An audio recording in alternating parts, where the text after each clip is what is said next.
So I've been up and down with content on my channel, not sure exactly what I want to do with it.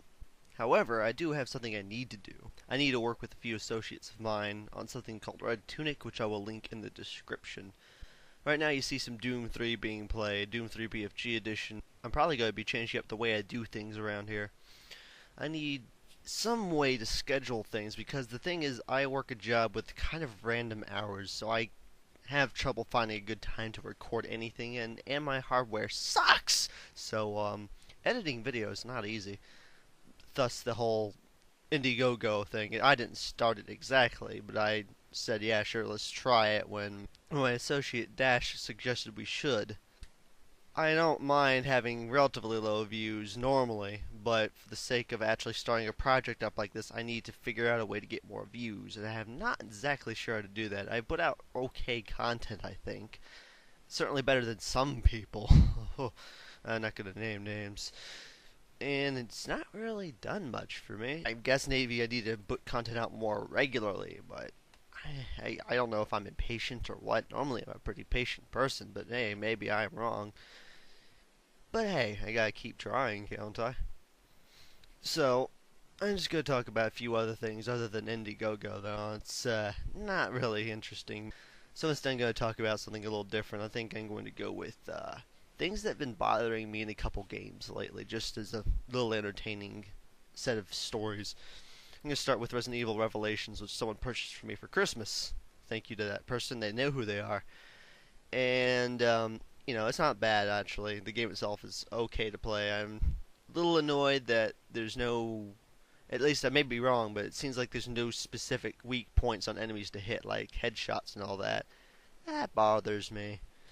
The limited ammo is okay, but it seems more like obtusely limited instead of you having a proper inventory limited, like the older Resident Evil games, which is not a big fan. But the gameplay is okay, controls fine, it looks alright. But my main problem so far has been one particular scene.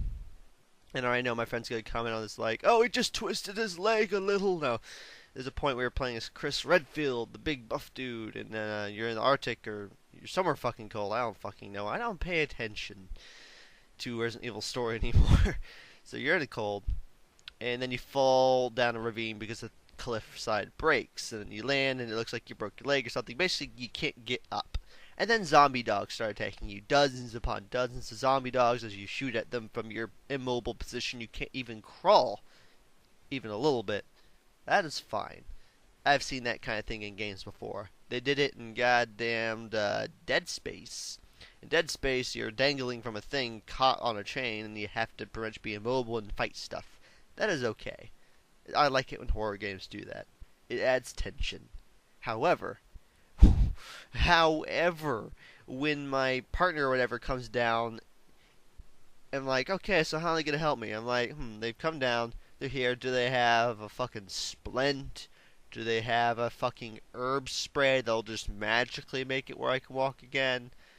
No, they just pick me up. They just give me a hand. I grab their hand. My character just stands up. Fine. No problem. They can just walk again. Nothing to recover. They just get up nearly on their own outside of a 90-pound woman picking you up. I call bullshit on that. I mean, I know Resident Evil 5 has the whole slap you on the back if you're out of herbs to heal you thing. Okay, now they're both equally stupid. Anyway, next, let's get on to...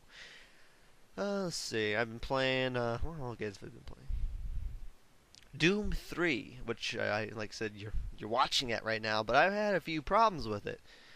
Not really necessarily problems so much as, okay, how to put this? I tried to start the single player mode several times, and it always hard crashed the game. Also, you can't skip the intro no matter what you do, which is, oh, I don't like that. So I looked around for how you can fix this. Try XP compatibility mode, which, by the way, never really works for anything for me, and of course it didn't work. So then I found out what you're supposed to do, apparently, is try to start a multiplayer match, and that works perfectly, and then you can play single player.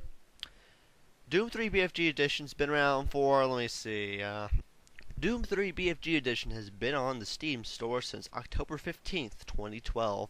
So it's had well over a year to fix any bugs. So why, id and or Bethesda, does this occur? Is it any specific hardware or something stupid? I want to know why. This is stupid. This is dumb. Also weird. Doom 3 BFG edition includes Doom 1 and 2, basically. I mean, I already have Brutal Doom. I don't know why they didn't, like, ask the guys to make Brutal Doom to, like, include their mod. That would have been nice, but no, they didn't. Sanctum 2 is a game I fairly recently got, a little bit before the Christmas sale, and I enjoy it. Well, enjoyed. I stopped playing because it always would blue screen my fucking computer all the time. I remember looking into it, and I think they never fixed this problem, and I don't know why it happens to who, but it looks like I'm just kind of fucked. That sucks. Why is it that your game blue screens most computers, guys? Or at least some. Enough to be a notable thing. Work on that. This isn't something that necessarily happened to me, but Wasteland 2 came out. Now, I bet you're saying, well, what's Wasteland 2? What's Wasteland 1? The people who made Fallout made another game quite a bit before Fallout, before moving to a different company and not being able to use the name Wasteland anymore, and it was Wasteland. And I actually went ahead and got the remastered version of Wasteland 1, which I have yet to try, and I really need to, because I hear good things about this game. I mean, it birthed Fallout. And the thing is, December 13th, 2013, for some reason, made another one. Well, at least some indie devs made another one. And it was backed by 70,000 Kickstarter backers. Which sounds fucking awesome. And the screenshots look like it'd be Fallout-like or something like that. Like, when I say Fallout-like, I mean old Fallout, like overhead view Fallout, which looks awesome. But here's the problem. It's a $60 PC game. Why? It's also still early access, which is okay. It's better than pre-orders because you get something to play. But fucking what? Why is it $60? Like $60.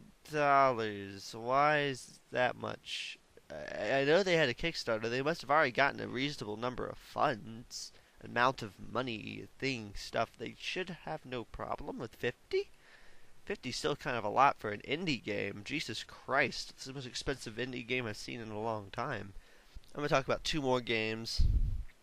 I got a couple games on Android. Well, one I deleted and the other I'm likely to delete. One was called Guncrafter, which I thought would be a little different than it was, which is why I quickly deleted it. Basically, it's a game where you can make guns out of blocks, sort of like Minecraft style, barely. And you aim by tilting the fucking thing around, and then you shoot targets in your competitions to shoot targets faster. And if you want to do anything faster, you have to spend money, right? Or very slowly earn everything. The most amount of money you could spend to get everything in the game, just get everything in the game, right? Including a couple bonus things. I mean, like, to buy a game normally it's like, what, $20 for some games. Like, on mobile games tend to be much cheaper to get a whole game. So how much? $100? Yeah. Fuck free to play sometimes, I swear to God. So yeah, I deleted that shit. It wasn't even that fun. And then there's this game called Clash of Clans. The only reason I looked into it is because I heard it was RTS-like, and I saw a commercial on TV, which made it seem more legit. And mixed bag so far. Let me explain. It started off being a little cool. It's sort of well, yeah, it's pretty much it's casual RTS. It's just you have defend mode, which is a little bit like a tower defense, and then you get to attack, which is you just set your units up and you can't really direct them, but you can put them near what you want them to kill, and they sort of can do the job. Sort of. And as you go along, though, you find out quickly after the tutorial's like, oh yeah, you can use gems to speed shit up, because everything, it turns out, after you get a little bit in, takes hours. Hours to days for anything to build in your base. Resources take a long time to form in, and you have to tap the stupid fucking things like gold mines or elixir pits to get your money out. So it's a little Farmville-y. great, whatever. But it takes hours and hours to build things unless you want to spend gems, which you can pay for. To get the most number of gems, it is once again $100 to get like 14 billion gems or something. And to earn gems without that, you have to achieve a billion fucking achievements, so basically. And it takes way too long to get anything done. Any kind of cool flow to the game is lost because of the free-to-play portion of it. This could have been a decent game. It has a PvP function, which I have not experienced yet, wherein you blow up other people's bases or defend your own. Which sounds so cool, but all you gotta do is remove the fucking free-to-play requirements and change it to just cosmetic things, for one. And I guarantee people would want that. People always want cosmetics in these kind of games. Make it where you can fucking direct your units in offensive mode or whatever, and make things not take a billion years to build. It's not like a real-time strategy game where everyone's on the same map and you're trying to build in time before they attack you. It's not that at all. It's just making you wait, or do you want to spend a buttload of money on this game? You know what? I can spend $40 and get StarCraft 2 and enjoy it much more. But oh wait, what if you don't have a good enough computer? What if you just have an Android tablet? There's fucking PC emulation options, and you can actually play the original StarCraft on your tablet. And if you really are that desperate, you can get a legal copy of that from Blizzard for like $15 fucking dollars and have a much better experience. Why? Why would you do such a thing? I mean, it's just the few things you need to fix, and then it's just a much better game. I don't understand. It's also pretty addictive, even as shitty as it is, so I guess they got that right. The visuals are appealing enough. But god damn, free to play can be fine, but just not like this. Just not at all. So to reiterate, check out the Red Tunic Indiegogo page. Maybe you want to give us money, maybe you don't. But Daddy needs a new processor, damn it!